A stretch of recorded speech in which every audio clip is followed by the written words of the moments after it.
तेजस्वीजी, एकतर तुमच्या मालिकेचे पल्लेदार वाक्य आणि ज्या सहजतेने तुम्ही दोघेही काम करताय ह्याची आता चर्चा खूप झालेली आहे. सोशल मीडियावर तुम्हाला अप्रिशिएट सुद्धा करतात आणि घराघरातही म्हणतात काय पल्लेदार वाक्य म्हणतायत ते. आणि आम्ही सुद्धा जेव्हा सेटवरती येतो तेव्हा तुम्ही 4-4, 5-5 मिनिटाचे सीन वन टेक अगदी करून टाकतात.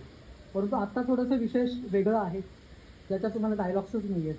तर हे गिव्ह अँड टेक तुम्ही कसं करताय दोघे, समर आणि तुम्ही?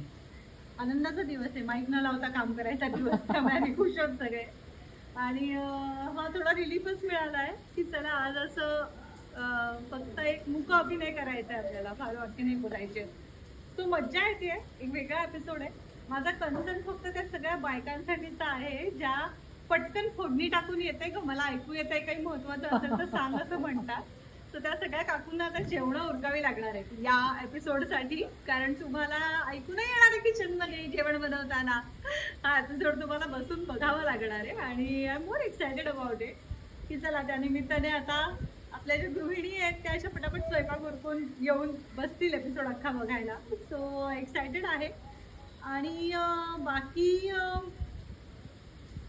एक आमच्याचकडच्या एका कलाकारांच्या घरची एक गोष्ट परवा अशी सांगण्यात आली होती की आता बोलताना तो कन्सर्न मला अजून एक वाटला या एपिसोड बद्दल. म्हणजे आय एम शुअर सगळ्यांनी खूप एक्साइटिंग गोष्टी सांगितल्या असतील आणि तुम्हालाही तेच ऐकायचं असेल, पण खूप अंध व्यक्ती सुद्धा हे एपिसोड पाहतात, रेग्युलरली ऐकतात. ज्या ऐकण्याला ते पाहणं म्हणतात. सो अशा माणसांच्या बाबतीत की आमच्याचकडच्या एका कलाकारांच्या घरी अशी एक व्यक्ती आहे की जी बाबा रोजचा एपिसोड ऐकते. तिने वर्षानुवर्ष आम्हाला पाहिलंय आणि काही वर्षापूर्वी त्यांची दृष्टी गेल्यामुळे ते ऐकतात आणि त्या आवाजावरून ओळखतात आम्हाला की अरे ही आहे ना, अरे हा आहे ना. सो अशा माणसांसाठी मला थोडंसं वाईट वाटतंय की अरे काही नरेटिव्ह असायला हवा होता एपिसोड ऍक्टर बोलत नसले तरी, कारण तसाही आपला एक अख्खा वर्ग आहे.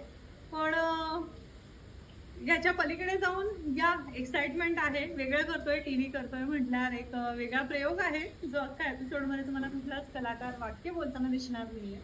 तो ती एक वेगळी मजा पण असणार आहे.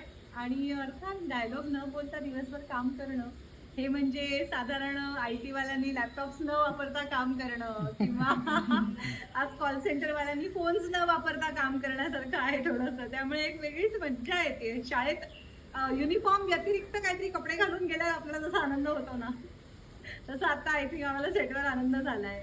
पण असं म्हणतात ना की मालिका ह्या लेखकाचं माध्यम आहे, लेखकांचं माध्यम पण आहे. हे माध्यमही लेखकाचंच आहे की डायलॉग तुम्हाला ऐकू येत नाहीयेत, पण आम्हाला काय करायचंय हे लेखकांनी लिहून दिलेलं आहे. तेच आम्हाला विचारायचं त्यामुळे की मग ते तुम्हाला फॉलो करणार यावेळेस आहोत स्क्रिप्ट आम्ही. मध्ये काय लिहून आलं, म्हणजे डायलॉग तर नाहीये, तो नेमकं काय कसं लिहून आलेलं? डमशराट्स लिहून आलाय. जो आम्ही खेळणार आहोत आणि तुम्ही ओळखणार आहात आणि अख्खा एपिसोड तुम्हाला असं बघायला मिळणार आहे. त्यामुळे आय एम शुअर तुम्ही एन्जॉय करणार आहात. तुमच्या टीमनी काय आधी स्पेसिफिक तयारी केली या एपिसोडसाठी? नाही काही, म्हणजे आता सगळ्यांनी कामं केलेली आहेत सगळे कलाकार. अगदी आमची नवीन म्हणावी ती मुलं सुद्धा नवीन नाहीयेत. त्यामुळे अशी काही वेगळी तयारी केली आहे कुणी असं मला नाही वाटत. अगदी फ्रँकली म्हणजे उगाच जरा तुम्ही प्रश्न विचारताय म्हणून मी काहीतरी एक आभास निर्माण करावा आणि बापरे आम्ही केवढा अभ्यास केला म्हणावा, तर असं काही नाही केलंय. हं. एक बेसिक संवेदना आपल्या सगळ्यांच्या जागृत आहेत.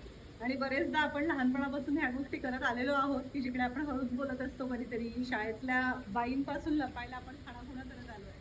त्यामुळे ते तसंच आहे, त्यापेक्षा फार वेगळं काही रॉकेट सायन्स नाहीये. ह्यात मज्जा करणार आहोत आम्ही आणि